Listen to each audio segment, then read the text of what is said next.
Wala ng buhay ang isang babae nang matagpuan sa Bocobo Bridge, Barangay de la Paz, Antipolo City, pasado 1:00 ng hapon netong Miyerkules. Ilang motorista ang napahinto matapos aktong makita ang bangkay ng babae na nakakalso sa bato habang nakadapa ito. Ayon sa Barangay de la Paz, isang concerned citizen ang tumawag sa kanilang himpilan.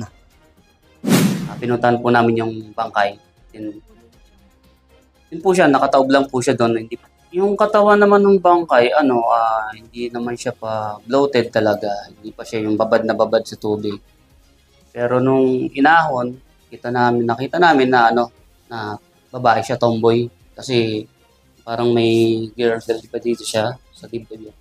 Tapos naka-short siya, itim na t-shirt. Dagdag rin na rumespondentanod, nagtamo umano ng 2 saksak sa dibdib ang biktima at sa tagiliran, gayon din sa butas nito sa noo.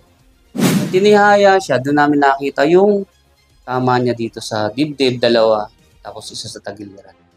Meron siyang butas sa noo na right side.